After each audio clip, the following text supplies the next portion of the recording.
All right, everyone, let's get started. It doesn't even work at all now, which is great to see. So we are hurtling towards our wonderful dinner at Pizza House. It's been an excellent session today, and it's going to get even better. How is that even possible? So Edgar is going to talk to us about dimensionality reduction pretty broadly and some specific techniques, and is going to set us up strong for another great hands-on session. So Edgar, if you'd like, please take it away. Thank you, Kyle. All right, so I'm gonna just give a brief overview of what dimensionality reduction techniques are, or maybe better said, just a broad view of what the philosophy behind dimensionality reduction is. And I'm gonna try to talk a little bit about the reduced basis method, which is being pretty popular lately, and maybe part of the reason why many of you were originally interested in this. So I'm gonna. Oh, this is not working because there's a clicking here, right? All right, does this work now? Now it works. All right, so a few general notes before we start, because I know it's late and people want to have dinner. I want to have dinner.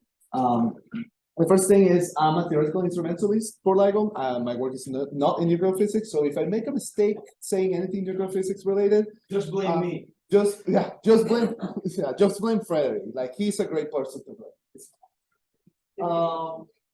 So the second thing is the contents can get a little bit dense sometimes. So if anything, just take the key takeaways. And if you're good with those, that's good enough for everything in the presentation. It's kind of late. Pay attention as much as your attention span is able to handle.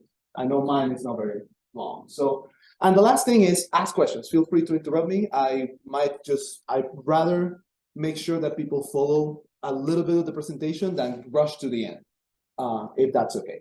All right, so that being said, this is an outline of the presentation. It's mostly for me to remind me of what I'm going to say. And before that, immediately after that, it's just previously on. So this summer school, I think one of my favorite slides was this slide by Pablo, where he was talking about how long it would take to do a proper experimental design with all full Bayesian analysis and so on and so forth, and you get something like 10 to the 14 seconds, essentially taking forever if we were to use one of the classic mathematical solvers that we use for any type of uncertainty quantification or Bayesian analysis. And the reason is because every time that you need to query a new value of some parameters for some physical model, you would need to solve a differential equation, check some observables on some base equation and ask, hey, is this a likely value of the parameters? Yes, no. Okay, good. Next time, go again, solve the differential equation, back and forth. It's terrible. If we dig a little bit deeper, we find that in a broad sense, when you have something like a DFT type model, you usually start with some nuclear matter properties, like some actual physical meaningful variables. And you have your model, which is a set of differential equations and eigenfunctions and so on and so forth that describe your system. And at the end of the day, you want a few observables. I just put one in this case, the binding energy, but you might want a couple other things that you know that you can see in experiment. And you can use those to either validate or calibrate or like estimate things in your model and maybe estimate things that haven't been observed yet, right? We got the Hamiltonian. This is the Hamiltonian. That's correct. So in, I would say, controls system type lingo, usually we like to think about this as input variables, things that we know. Maybe they're not variable, but they're constant. We know about something about them. These are the state variables that describe the internal dynamics of our system, in this case, a nuclear system. And then we have some model outputs, which hopefully represent something about reality, right? So, and if you look at this, you realize that you start with something like 8 or so variables, and in the middle, these state variables are on the order of thousands. And if this is not clear, it will become clearer and clearer as I go. But basically, every single point or every single value of your eigenfunctions when you're solving in a differential equation solver is like a variable that you're trying to control as you move this nuclear matter property. So you're trying to estimate 5,000 variables so that then you can funnel them and get them to just a single observable. So this thing should live in like a 8-dimensional space, but somehow you map it to a giant dimensional space in the middle. And this step right here is what creates the bottleneck. So the first key takeaway is there's a lot of model redundancy. And this is usually true for the type of physical models we use, and it's just a feature of differential equations. It's a feature of how we deal with things. It's a feature of how we understand the world. I would say sometimes it's not very easy to realize when dimensionality reduction happens. And one of my favorite examples that we came up at some point was with this example of having something like a brick and trying to model the trajectory of the brick, right? And usually you have that friend, right? Sometimes you're that friend that says, you know what, we can start with just the Lagrangian of everything and just plug in the masses of everything and just the expectation value of the Higgs and ready to go. Just put it in. It will eventually get somewhere. Turns out eventually is, you know, after the edge of the universe. And if you want to ask something simple like where did the brick land, you don't really know that many parameters, right? Like you can think about my phone as a brick, right? And if you want to know where it is, you really don't need to know that much stuff, which just knowing something like the mass of the brick, the position of it, and like how it is oriented, you can see where it goes, and it's all fine, right? Anyways, I don't care about my phone. It's all good. It would be my fault. Sorry. There you go. So anyway, so clearly something like this where you say, okay, instead of wondering about every single particle or every single field that describes that brick, we're just going to take the center of mass and some orientations and create a model like Newton's equations for it. That is doing a reduced order model. That is doing dimensionality reduction. We're taking advantage of a couple of symmetries of the system. We're taking advantage of a couple of redundancies that we know are approximately true. And we can answer some of the questions by doing that. Now, there are obviously questions that you cannot answer if you do that. So if the brick lands on the other side and it breaks, you cannot answer that with the basic Newton's equations that I did over there. You would need to add a little bit more detail to it. So if you wanted to ask other questions like sound propagation in the brick, even things like the color of the brick, you wouldn't be able to describe it with those equations. But sometimes that's okay. Eric. Yeah, so when you say that there's a lot of redundancy in the model, does that mean that there exists an optimal set of variables that you, and you want to find what those are? Like, I guess. I would say, I wouldn't say there is an optimal set of variables because it will largely depend on your questions, right? So if you just want to know like the trajectory of the center of mass of the brick, like you don't need to model anything else but the center of mass of the brick for the most part, right? But if you needed to take into account the aerodynamics of the brick, you might need some information about the shape. So what optimal means, it will be largely dependent on what you're trying to ask. And that means that there's a very practical aspect to this idea of dimensional reduction. We're very used as physicists to do this with pen and paper, but a lot of times these computational techniques, what they're aiming to do is to be able to find those state variables and equations for us so that we can create some models that are reduced and simplified so we can do faster computation in the same way that this idea was presented over here. So what I just said is in a diagrammatic way is something like this. So you could find a way to create this DFT model, which is already a dimensionality reduction of the real nuclear system, and try to reduce it further to be able to answer some particular questions. And in general, you would want this number of variables to be dropped at least by an order of magnitude. Otherwise, it's kind of not worth it to do dimensionality reduction to reduce the number of variables by a factor of 2 or by 3 variables total. And a good model will both be efficient in terms of the number of variables that you have or the number of the dimension of the latent space, and also will be accurate at predicting the observables. So this goes back to what Kyle mentioned about the computational time versus accuracy. That's the usual trade-off that you're playing with in here. Rahul, right? Yeah. Yes.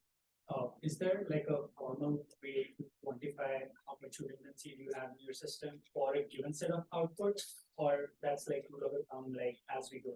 As far as my knowledge goes, it is a rule of thumb thing, but I can imagine that there are certain ways to know how redundant your system is, and we'll talk a little bit later about principal component analysis, which is like a classic unsupervised learning type technique that tries to extract features from the data, and the size of the singular values in that case kind of tell you how important this component is. So you could use that as a metric of how redundant your system is, but it's still kind of a rule of thumb, right? Like it's not a, there's no like fully mathematically true way of saying this is redundant. I feel like there's a question over there.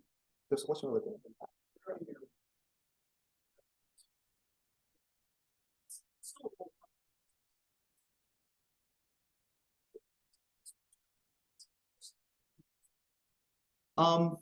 What do you mean by chi-squared in this case? Kaiser criterion. Ooh. Right. But that is still a rule of thumb, though. But it has, Yeah.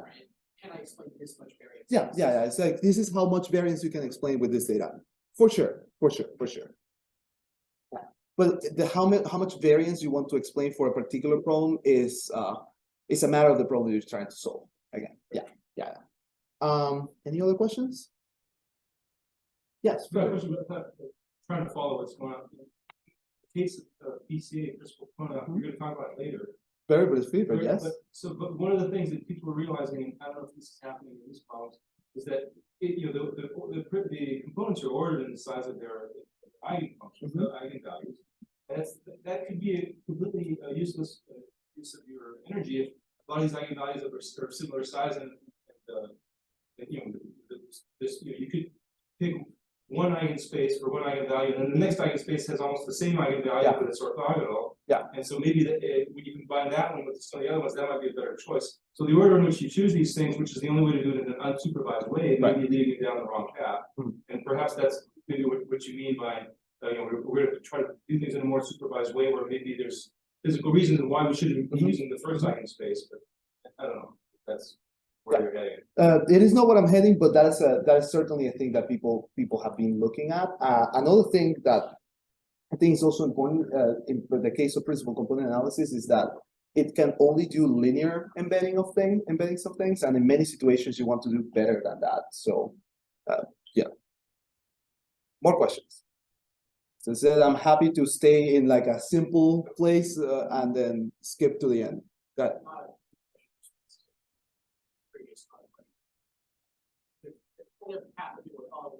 Exactly, we can't do better really in unsupervised case. You don't know, but kernel linear experimental analysis help you with that. They might know that this observable, which is not even that's what I care about. Yeah. Cool. All right. Yeah. So I'm just putting this to do is mostly for you to read for later. It's like generally when you're trying to reduce your system or dimensionally reduce your system, you want something that is able to capture the essential features of a problem. And you can create a latent space or a space of latent variables that is reduced in some way, and somehow use this to recapture the dynamics of the systems in some way, because I mean, we're physicists, we don't want just go from input to output. Sometimes we do, but in general we don't. And then somehow be able to extract this output from the latent variables. And again, part of the reasons why we might want to create equations for the latent space is because if we want a system that is flexible enough to emulate other questions that we haven't asked yet, the more rich this latent space is, the more questions you're going to be able to answer. Think about the brick as an example, if you need guidance for that. All right. Okay, so I'm gonna talk about one more thing in the mathematical sense because I think it's very useful. And I think it's not a very popular way of thinking about things, and I just want to highlight it. I really like this notion that functions are vectors. Like in general, when we're working with them in computational sense, they just are. And there's a bunch of theorems for mathematicians, Ritz, Schwartz, or something. Frederick can comment on it.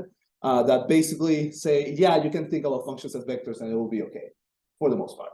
And the way that you can make that jump is by thinking, instead of a box map between an independent variable and the dependent variable, you can imagine that this is just a coordinate that is just listing the values of this function in a in a column vector type sense. And the more gradient you have, the more your column space grows. And when you do change of basis, Fourier transforms, etc., etc., etc., everything falls into place if you think about it this way. It just works.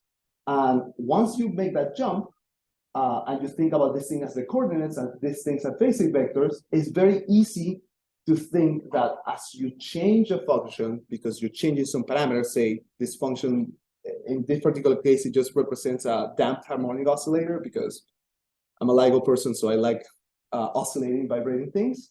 If you could plot this in the very high dimensional space it lives, you would see like an arrow just moving around as you change the parameters. And in this particular case, it's just three-dimensional because my brain cannot take anymore. But if it could, I would draw here the full n-dimensional space in its full glory. That's something that I think is very important too. And two more things that I want to add is, usually we're used to thinking about functions or thinking about the explicit definition of functions, which is when you have a function, a direct functional form for your equation. You say, plug in an x, and then you obtain the coordinates. Remember, these are vectors. But it turns out that when you think about differential equations with some boundary conditions, either eigenvalue or non-eigenvalue equations, those are also definitions for functions. This is uniquely saying what function this is, even though it's written in a completely implicit way. And because this is a system of equations for the coordinates, you could, for example, discretize this and start, like each equation tells you what the value of the function all throughout the, oops, I think I skipped too much, all throughout the coordinate space is. So this whole thing, written as a vector operator like that, is saying, okay, this phi, the function that I'm having here, is the root of a vector operator. And that definition is completely equivalent as a definition that is given as f of x equals something. Hope this is clear. Go ahead. So basically, you're saying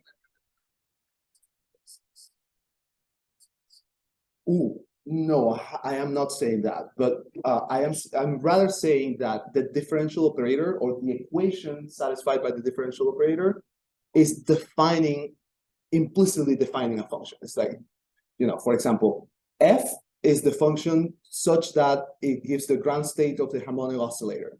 And that's like a single function, you know exactly which one it is, right? I can just describe it like that.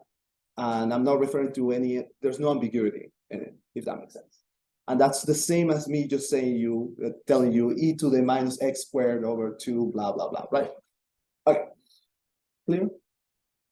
Can we go back? So go ahead. Maybe not. So the picture that you're showing of the discretized space over here, is this to show us that this equation is nothing more than a linear operator to discretize? That is right. That is right. Yeah. This is just to say that in this picture, you can imagine a discretization of this differential operator, and that would neatly fall into that picture of functions being vectors.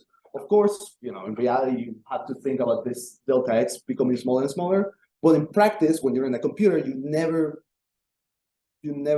not discretize stuff, because computers only have discrete, they only have so much computing power, right? So in practice, this is exactly how it is.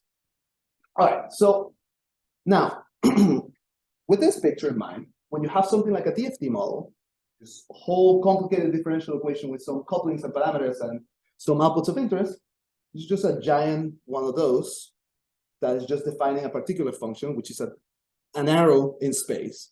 And as you change those interaction parameters, you're just changing that arrow in space, the one that is being defined by this function. So the emulators that Kyle has been talking about, and Morton and all these people have been talking about all day today, are just things that are trying to capture properties of this definition F of the vector function that we're looking for. And most dimensionality reduction techniques are very easily understood when you think about the vector space where that function lives, and what are we doing to that vector space in that very high dimensional space. And if this is too abstract, let's talk a couple examples. Just a couple of things. Not, I'm not gonna get too into details, but briefly, one of the classic things that people like to do and is really helpful in physics is principal component analysis, or singular value decomposition, or it has like 7 different names. But the basic idea of principal component analysis, I'm sure you're pretty familiar with this, is that if you have a bunch of points, of data points in space, you're able to build the covariance matrix between them, and finding the eigenvalues and eigenvectors of that covariance gives you the directions of maximum variance of that data. And when you say data, it sounds like, oh yeah, this is some like data-driven type stuff. But if you think about your vector space, your vectors that are changing as you move the definition of your differential equation, those things are data too. And you could technically also do dimensionality reduction in them in this exact same way, only that it's not 3D and you cannot represent it like this. It's in like a billion D, but it's the same. And by the way, if you're not really familiar with PCA, this is a very good article, I would say, where I got this image. And you can go there and read about it. This is very helpful, and I'm going to cite 2 examples. There's a model calibration for some DFT models that people did in 2015, 2016. And they use Gaussian processes to do uncertainty quantification. And because they didn't want to sample the whole set of functions, they just grab a big sample of them, did PCA, found the principal components, and sampled that instead. Otherwise, it would have taken forever to do any of that work. And another thing is the LIGO collaboration uses PCA routinely. We make our waveforms for the gravitational waves. We have a giant repository of it, but doing cross correlation between those and the incoming signals from the detector takes forever. So we just like, well, you just do PCA on the waveforms and much more quickly do all of the quadrature rules for integration by using them. And there's like several papers on this. This is one of the most seminal ones, and this is a very recent one that has a lot of references in case people are interested. Yeah. So another thing, it's like the intended evolution of PCA is what people call autoencoders, and who in here is familiar with autoencoders? Okay, some people. So basically, an autoencoder is a particular neural network architecture where you try to imitate the output to be the input, but in the middle you have a bottleneck where basically everything in here as a neural network is a function of the inputs of the previous layer. And the idea is that in here you have a latent compressed representation of this input space over here. So in some sense, it's trying to remove the redundancy, but because it's a neural network, you can do a nonlinear embedding of the solution manifold, or you can do a nonlinear embedding of whatever that vector space movement manifold thing is. And this is a very active area of research because neural networks have been much more prominent over the last like 20 or so years after GPUs became really, really powerful. And there's a couple of papers that I will just point you to. My favorite one of these is this neural implicit flow stuff. I know that Kyle and Pablo are working on trying to see if any of these ideas can be applied to nuclear physics. But again, I invite you to take a look at them if you're interested, or just chat with me about it if you want later. Lastly, but no less importantly, the thing that I came here to talk about is reduced basis methods. So I'm here showing a bunch of papers on the nuclear physics community over the last 5 years now. This become pretty popular because, again, it's like an easy dimensionality reduction technique that also gets a lot of payoff for your effort. And just to show an example, this is an example from two-body scattering. This is the work that people in the bank collaboration are doing. It's called, they call it ROSE. And just so you have a sense, this is an actual cat plot of the emulators. And in here, the blue is a Runge-Kutta type solver, you know, like the standard off-the-shelf solver. And as you decrease the fidelity, you can see how the accuracy just gets demolished. But for a couple of different values of a reduced basis method technique, you can see you're completely inside like a reasonable amount of evaluations per hour, which is like 1 million here, and an error of 10%, which seems which would be reasonable for an uncertainty quantification study. So the reason these methods are pretty popular is because they really the effort to payoff ratio is pretty high. It's pretty good. Yeah, so it's a good time to stretch for a second before I continue. So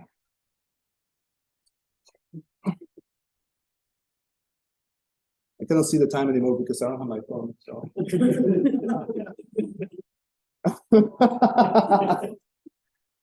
4:14. 4:14. Okay, tengo 14 minutos. All right, so we're going to talk a little bit about reduced basis methods. And again, just key takeaways. I believe that the best experience with this will be the hands-on experiences themselves. And so for that, again, the forum and like just overall asking any of the organizers might be the best way to really get your hands on it. So without further ado, let's talk about it very briefly. So so in a basic sense, what the reduced basis method does is takes the operator, you remember that F that defines implicitly your equation, and just projects it onto a subspace of solution. I projected to the end. That's it. Thank you. That's a really small subspace. Yeah, I projected it to 0. So remember the abstract trajectory? You just say, well, you know, you can imagine the trajectory in space, and it will be multi-dimensional if you have more and more parameters. Just fit it to a hyperplane. That's it. Just take that trajectory and just say, this kind of looks flat. So I'm just gonna say, instead of this vector living in n-dimensional space, this actually lives in a 2-dimensional space. And then that's it. And then roll with it as far as you can and see if it gets a good result. So the key takeaway is, again, fit solutions to hyperplanes. Just try that, see where it goes.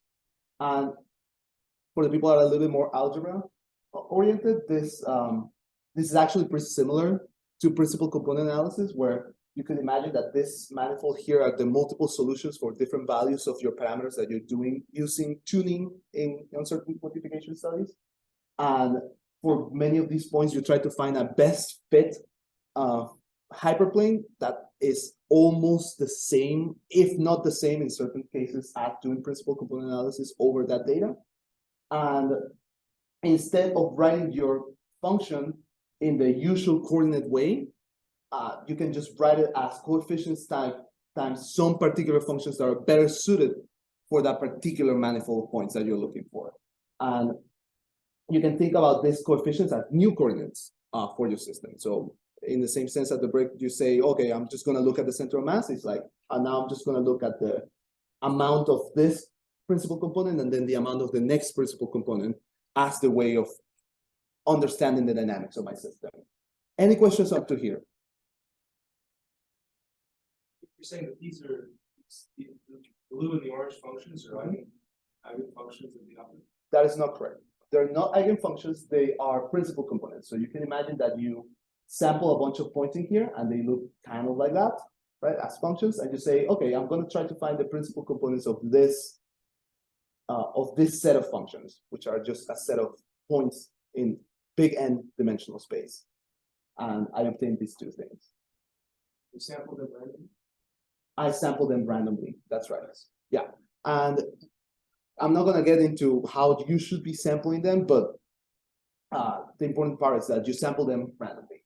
In principle, you should be able, but this will never fly computationally, to sample the whole manifold and just try to do principal component analysis over every single bit of the manifold. Just there's not enough computational resource to actually do that, but that will still give you an answer. Anyways, and those are these two functions over here. They're not eigenfunctions, they're just representatives of that hyperplane that we're fitting to our solution. And the thing that is kind of perilous if we want to really take the final step in dimensionality reduction and have dynamics be represented by this, we need an equation to, how do you say that, relate our coordinates in the same way that, so that they have some physical meaning when we actually extract them for a new value of parameters, right? So how do we do that? Let's say we have a differential equation. In this case, it's just eigenvalue with a Hamiltonian equation type thing in here, where we have an operator and some function that we're trying to solve, and we're trying to solve simultaneously for this lambda that makes this 0. And we attempt to reduce to resolve with a reduced basis by saying, okay, we're just gonna take this operator, this whole thing, gonna apply to this reduced version of things, and then try to solve the equation and make it equal to 0. The problem is, this, even if we discretize, this is a system of 1,000 equations. Well, there's only a handful of these coefficients. If we're doing dimensionality reduction, this whole thing is an overdetermined system. So how do we find the reduced coordinates? What would you do? If you were in this situation, you're like, I think I have a very reduced model of my thing. I just plug it in there, try to make it 0. You can't because there's 1,000 equations. You only have 2 variables. What do? There's no single correct answer, so any answer is good. Say what? Plot the curve. Plot the curve versus the 2 A's and see when it matches 0. It's an overdetermined system, so you cannot make it actually exactly 0. Can you do something that is similar to that? Regression? Say what?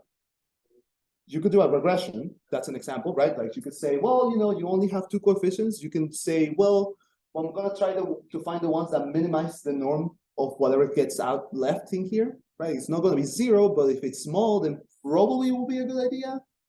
Yeah, that could work. Something else.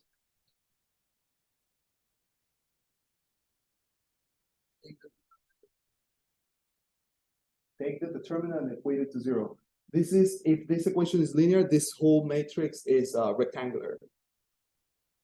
You could take the rectangular matrix, take it, transpose it, and so on and so forth, and that's the same as doing regression.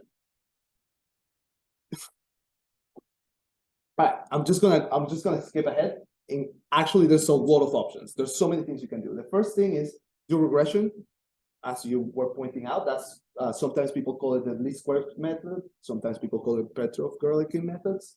You could grab some of these equations and say, hey, there's 1,000 of them. I'm just gonna make 2 of them 0 and then roll with that and see what happens. That actually also has a name. It's called reduced order collocation. People have tried to use it for doing reduced order modeling. You could say, okay, you know what? Forget this whole equation thing. I'm just gonna try to formulate a physically informed variational principle that would say, if that will be satisfied for the best possible values of my A sub k's. That's something that people have done, and in nuclear physics, it's pretty common in the eigenvector continuation literature.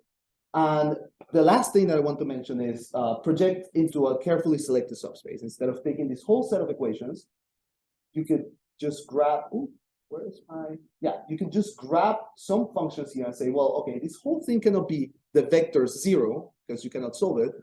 But you could say, it's 0 up to the ability of some other function that I just like vector transpose hit to this equation here and say, it's 0 up to the ability of this subspace to C. So it's 0 on this subspace. That's what's called the Galerkin projection method. And it gives you 1 equation per coefficient, and it works surprisingly well. Just to show you an example, this is for the harmonic oscillator. We just very quickly ran something like that. This is actually in one of the challenges. So you could play this yourself if you want to. You can see here the difference between the actual solution and the reduced basis generated one. And you can see that only when the parameters are kind of going to the extremes is that you see a teeny tiny bit difference here or a teeny tiny bit difference here for the wave functions. And you're just using 2. So whereas the black curve is generated with 1,000 points. So you just reduce from 1,000 to 2 and it works. It works great. Just to recap, and again, I'm getting to the end of the slides already. Again, for the more algebra-oriented people, you could imagine that you have a differential operator. Again, this is just a definition for this vector that satisfies this equation. And this looks like, if your operator is linear, it looks like a giant matrix hitting a vector, and you're saying, let's try to find 0 on this big N thousands size or hundreds size dimensional space. And what you're doing is, with a reduced basis method, is say, okay, we're gonna make an approximation where our vector is only this A sub case, forget about this phi sub 0 for a second. It's just these coefficients A1, A2, and so on and so forth, which is in little n. And when we project, we end up with a system of equations that is in little n space. And overall, what we're aiming to do is exactly this type of downsizing of our problem. And if you don't see it immediately, like if you just sit down, just do a little bit of algebra, you realize, oh yeah, the only coefficients are this. You enter the matrix, put a vector transpose, and all of those sandwich products like matrix vector, vector transpose from your side, just get reduced to a very little n by little n matrix. Lastly, oh yeah, that's right. Lastly, but no less importantly, this method actually is also can be used for interpolation, and there's a couple of examples again in the challenges. In that case, when you have an explicit definition of the function that is not defined implicitly through a differential equation, you can just directly say, okay, this function, which I could just plug and play R and alpha, I can just approximate as a combination of coefficients plus times other functions, and just try to interpolate the values of that function by carefully selecting points where we say, okay, we're going to try to make this equation approximate everywhere, but exact at some particular RJs that we think are really, really good for interpolation. So in this particular case, U is, you can see over here is the dashed line, dashed purple line, and the blue line that is completely underneath is the interpolated potential. And this is these are the principal components for a couple of values of alpha. So you take a function U, like a potential or something, and wiggle it around, get some principal components that try to do this interpolation, just making it exact at some particular points, and you can get an amazing approximation already. So this is again some part of the examples. This is what people sometimes call the collocation method, the empirical interpolation method, and it's at the heart of a couple of things that people do with reduced basis method, like things like quadrature rules or reduced order quadrature, which we use in LIGO for our online Bayesian parameter estimation. And it's also used for hyperreduction in reduced basis methods to like really take them to the next level. Kyle, right? Yeah. Yes. Are there ways to do better in collocation in terms of choosing points for empirical interpolation? Can we maybe have an overdetermined system? Yep. Choose many points. That is right. Yep. Compressed to only. Absolutely. Yes, you can do that. You can do that. And I think that is part of the challenges, actually. There's a challenge where, we invite you to do collocation, put some points in the way that you like, and maybe try something different. And then also compare on a cat plot just to see what works and like let your imagination of like, how would I interpolate these things with a reduced basis? Just to see what happens. Because again, a lot of this is not like a exact science, is approximate science. So I do not know your name. It's okay. One general question is, so what happens if you're doing this thing, like passing for the PCA, you don't see one or two dimensions like it goes on the rest. In which case, you can't really produce it. Then that's an excellent question that I will not get to in here. But in that case, I can tell you the answer, right? In that case, there are maybe 2 or 3 things that you can do. The first one is recognize whether there's an obvious reason or an obvious like symmetry type thing that for why that will not happen. So the perfect example, just for the rest of people in the audience, when you have sines and cosines type functions, sines of different a sine and a cosine, you cannot turn one into the other; they're completely orthogonal. And as you change the frequency, you cannot really write some sines of some frequencies with sines of other frequencies, because the Fourier basis is actually that, and they're all orthogonal, right? So one thing you could do is rescale all of them. If you more or less have a sense of what the frequency would be, rescale all of them to have the same frequency, and then try to do reduced basis. That is actually really powerful, and we did it for emulating two-body scattering across energies, because across across energies, you would just be changing the wavelength of your particles, and that's it. Like, it's literally that problem. The second thing you could try is just use like a more complicated embedding technique that is not a PCA one, something like an autoencoder or a neural network. Again, I'm not as familiar with that, but it's maybe that's an indication you should be doing something like that.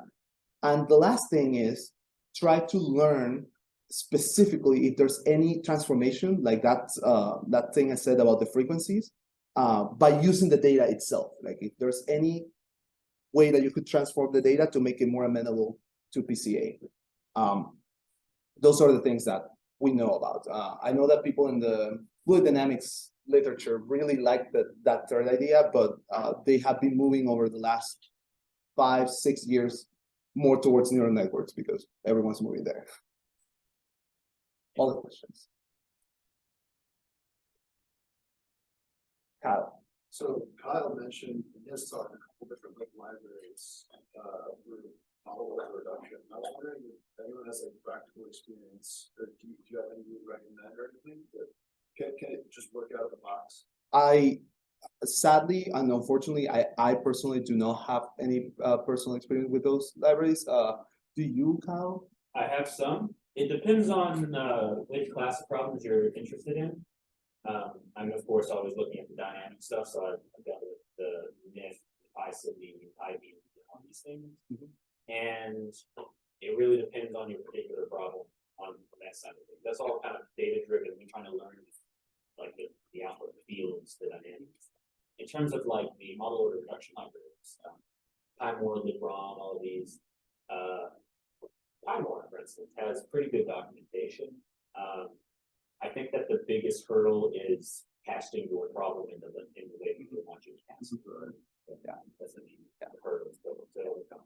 I will tend to agree with Kyle. I feel like PyMore is very how to say that? It's very well documented, but clearly the people that were thinking about it were from the fluid dynamics type literature, and it's slightly different from the types of problem that we on the nuclear physics community, or like even on the gravitational wave physics community, care about. So it takes a little bit of fiddling around to really try to make things work, and I think more effort needs to go into that, definitely. That's if there's any takeaway. Other questions? Because I'm about to go to the challenges. Challenges? Questions? Challenges? So how is this different than this? See, different than what? Excuse me? SVD. SVD is the mathematical technique that underlies PCA, principal component analysis. People call it PCA, principal component analysis, proper orthogonal decomposition, singular value decomposition, the Kernel-Loewe expansion. That's what Frederick would say. It has many names. It's the same thing. All right. More questions or challenges? All right. So these are the challenges. Paulo and I put a bunch of them together. We tried to make a gradient of many different things. So we have a harmonic oscillator RBM challenge. That's the same. It's basically the same that was used to generate those just animations, only that it's in Python. And the basic idea is you're gonna try to implement the very basic version of the RBM just to get yourself acquainted with what is it that things would look like if you make a reduced basis method that works. I think that's the main idea, is just get the principal components, build a basis, build an emulator, see how it works. There's a Minnesota potential scattering challenge as well, where we have another affine type potential where everything is going to work really, really smoothly. And it's very, very similar to the previous example, except that the previous example is an eigenvalue equation. This one is not. And you can solve it, you can look at it, you can fiddle around. Just get acquainted with it. The next one, this is a classic insert of Paulo putting his dog in my slides. I'm not too amused, Paulo.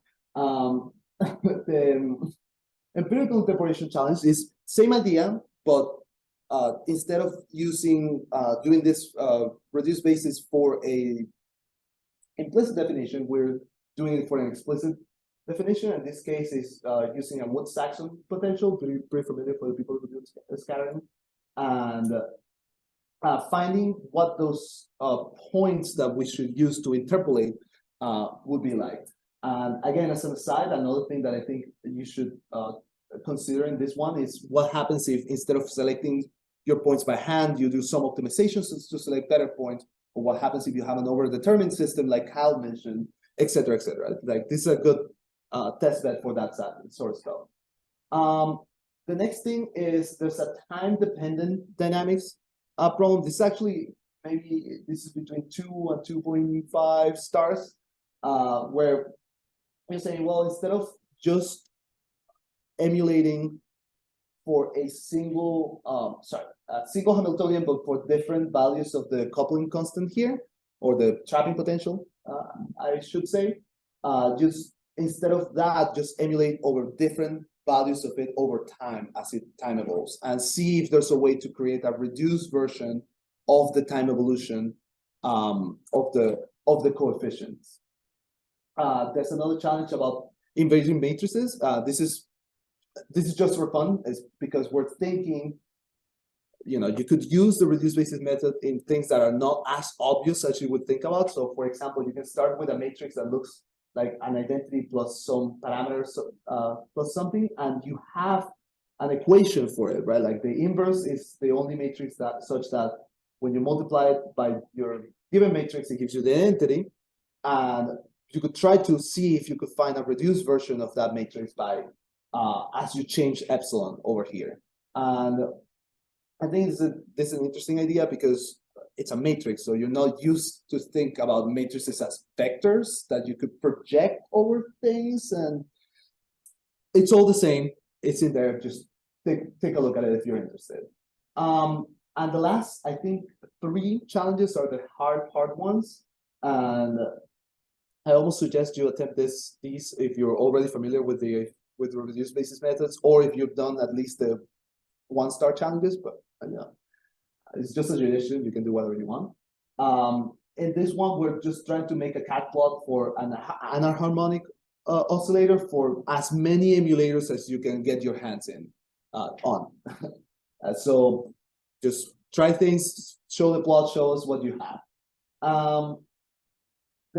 It's a very similar thing, but in this case, it's the Gross-Pitaevsky equation with a harmonic trapping potential. This is a nonlinear problem, as you can see here. The Hamiltonian depends on phi in here, and we're trying to find the ground state for a nonlinear type equation. And you can do exactly the same thing as before, and you can compare what we call the vintage Galerkin. As you can see, the very handsome Galerkin here in a bottle of wine. And with other more complicated approaches where you maybe just do collocation instead of projecting over the same functions, or if you do square residuals, or if you try different things, what could maybe give you a better trade-off between accuracy and speed.